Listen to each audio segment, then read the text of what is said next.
notre base de données, c'est de la partager sur SharePoint. Notre base de données, donc pour euh, la partager sur SharePoint cette fois, c'est très simple. Il suffit d'aller sur Fichier, Enregistrer sous et aller sur SharePoint. Lorsque vous allez l'ouvrir, appuyez sur euh, l'icône SharePoint, il va vous demander euh, votre compte ou bien votre site sur SharePoint.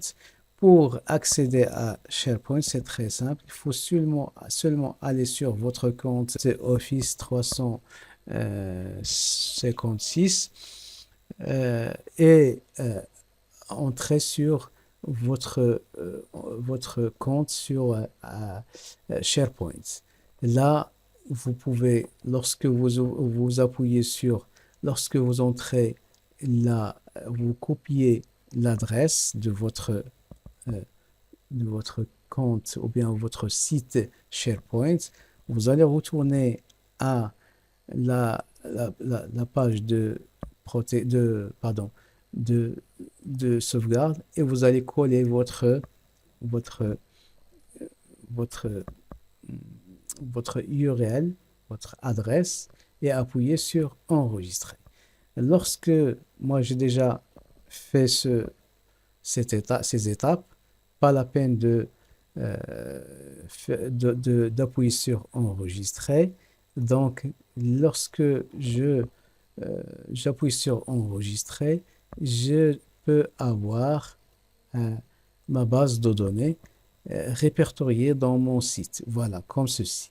Donc, pour l'ouvrir ou bien la partager, c'est très simple. Il faut seulement appuyer sur euh, votre base de données. Il s'ouvre.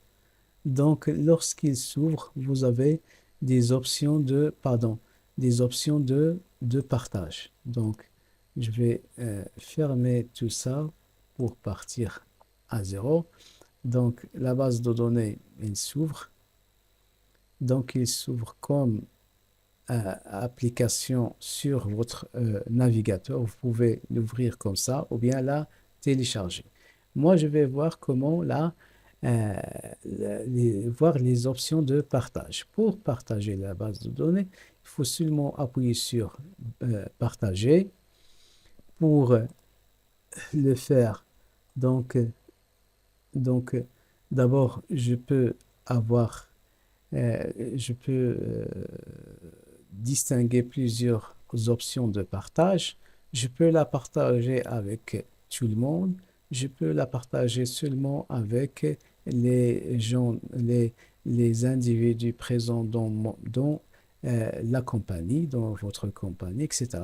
Donc, pour donner les droits, donc je peux aussi modifier quelques paramètres de partage. C'est-à-dire que est-ce qu'ils ont le droit de modifier ou bien de la consulter seulement?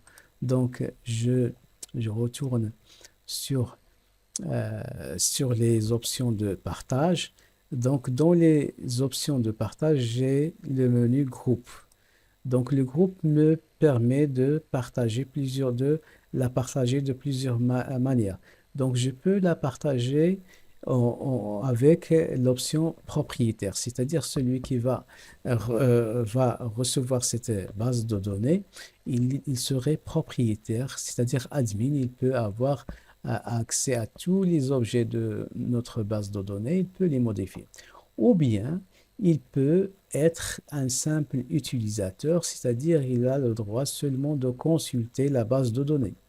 Ou bien, troisième option, il peut modifier la base de données. Voilà, donc j'ai indiqué les, les, pardon, les paramètres de partage. Je peux avancer aussi sur les autorisations en appuyant sur les options avancées. Là, je peux donner certaines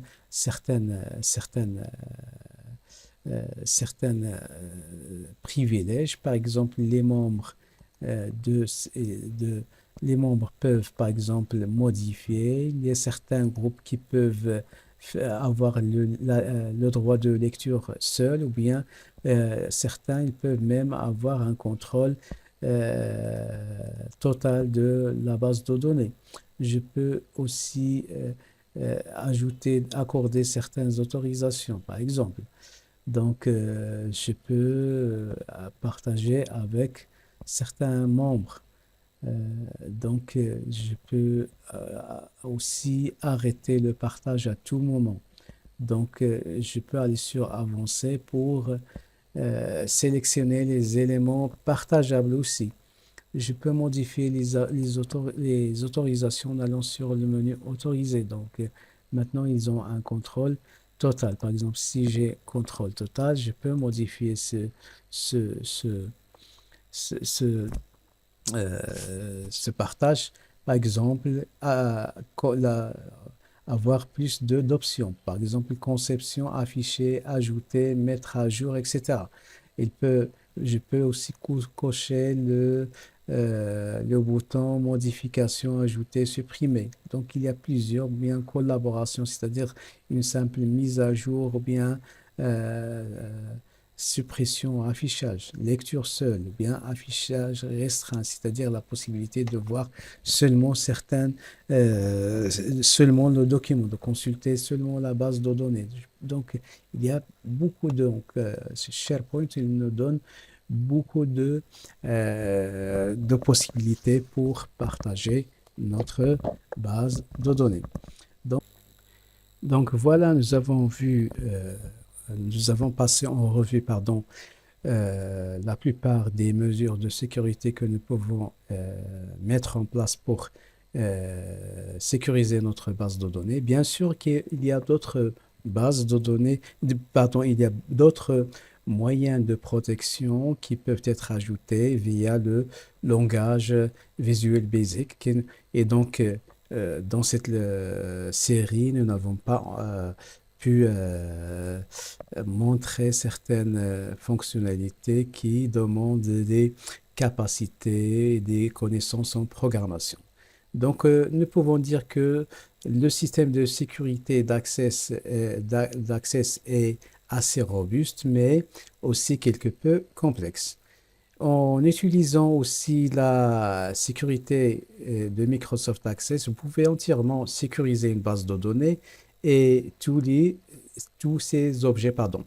Vous pouvez aussi empêcher certains utilisateurs d'afficher certaines données, d'utiliser des formulaires spécifiques ou d'exécuter certains rapports.